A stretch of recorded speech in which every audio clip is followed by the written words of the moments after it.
আউযুবিল্লাহি মিনাশ শাইতানির রাজিম বিসমিল্লাহির রহমানির রহিম।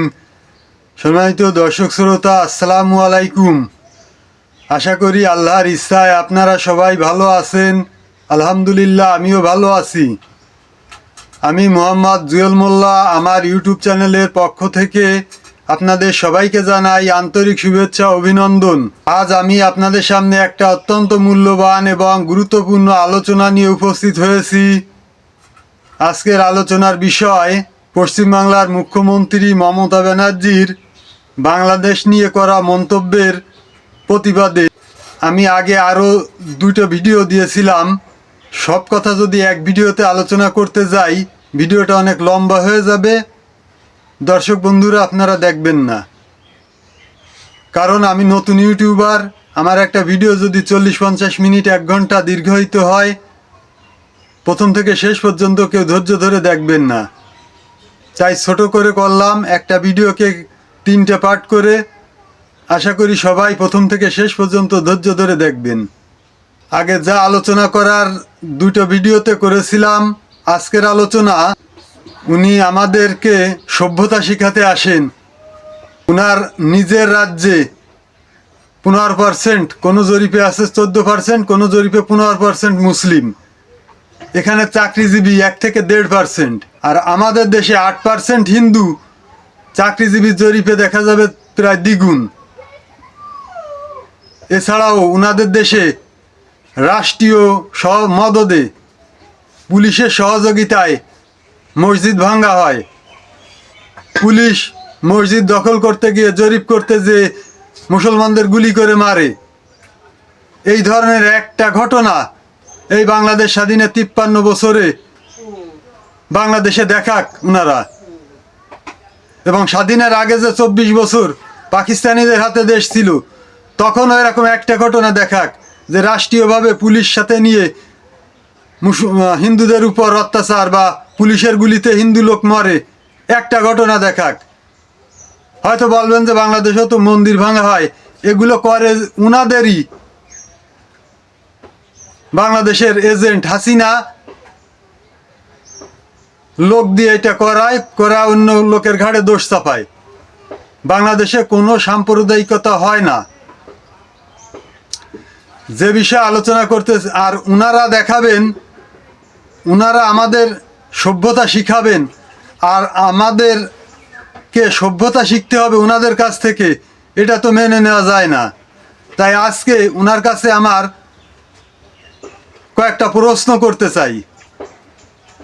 প্রশ্ন হচ্ছে উনার বক্তব্যে নিয়ে আমি পূর্ণ আলোচনা করেছি আগের 2টো ভিডিওতে, কিন্তু আজকের ভিডিওতে উনার কাছে প্রশ্ন, উনার বক্তব্য নিয়ে আমি আগে 2টো ভিডিও দিয়েছিলাম, ওখানে পূর্ণ আলোচনা আছে।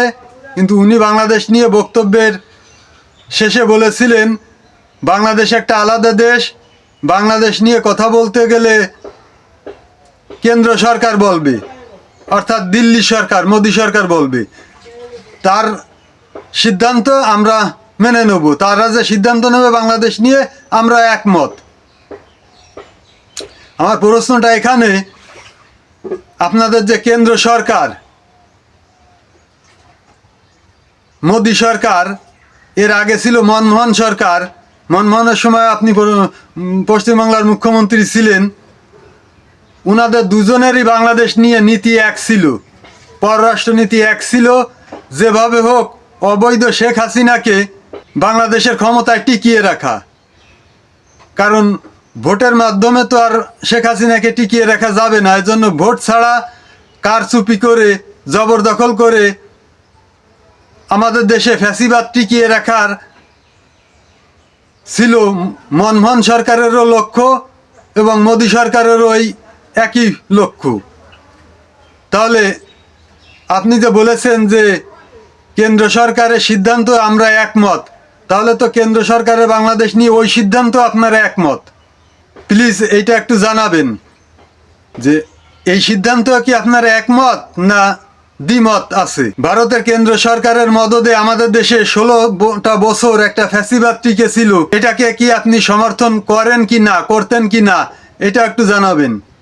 এছাড়া আর একটা বিষয় আপনার কাছে জানতে ইচ্ছে হয় যে আপনি মুখ্যমন্ত্রী না হয়ে আপনি যদি ভারতের প্রধানমন্ত্রী হতেন, তাহলে ওনারা যে পথে হেঁটেছেন বাংলাদেশের স্বৈরশাসক ফ্যাসিবাদ টিকিয়ে রাখার জন্য, আপনি ওই একই পথে হাঁটতেন কি না, না জনগণের রায়কে শ্রদ্ধা দেখাতেন যে বাংলাদেশের জনগণ যাকে চায় তার সঙ্গে মিলেমিশে কাজ করব?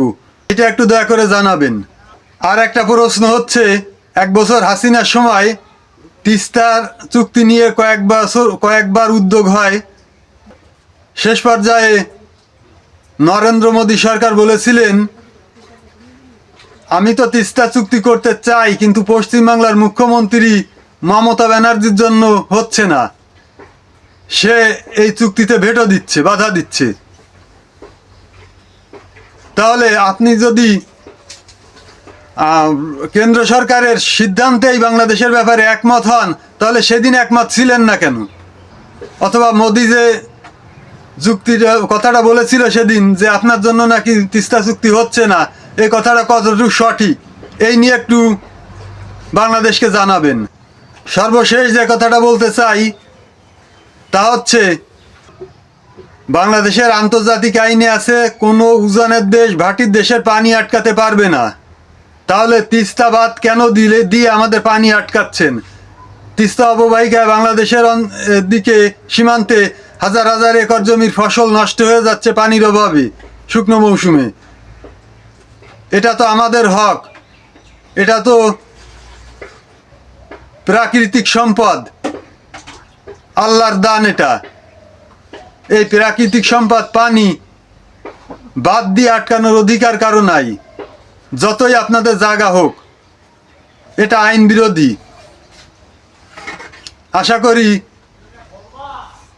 এতদিন বাংলাদেশের মানুষ আপনাদের কাছে পানি চুক্তির দাবি করেছে। আমি বলছি, কোনো চুক্তি না। তিস্তায় যে বাঁধ দিয়েছেন ওই বাঁধ কেটে দিতে হবে।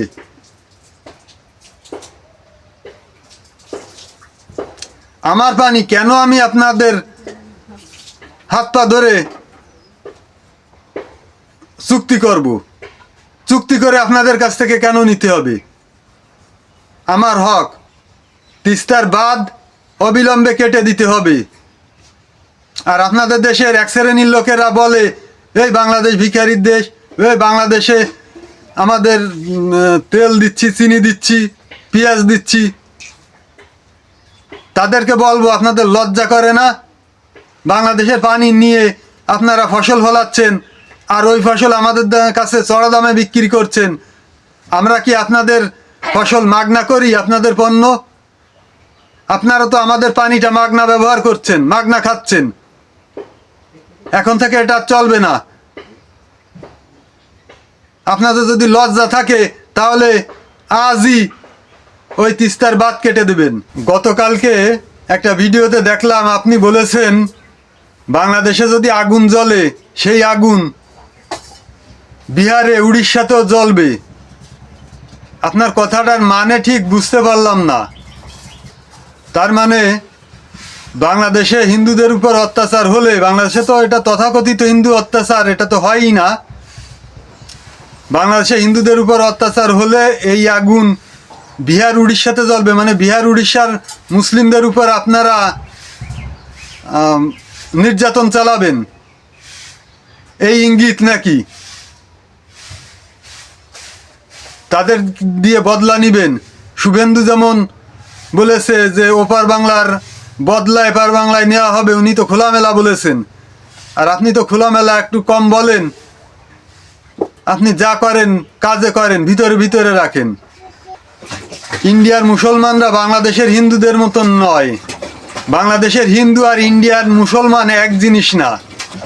ইন্ডিয়ান মুসলমানদের এইসব ভয় দেখা লাভ নেই। তারা যুদ্ধ করে টিকে থাকতে জানে, তারা যুদ্ধ করে কিভাবে বাঁচতে হয় তা জানে। যদি তা না জানতো তাহলে এতদিন ভারতে একটা মুসলমানও বসবাস করতে পারতো না।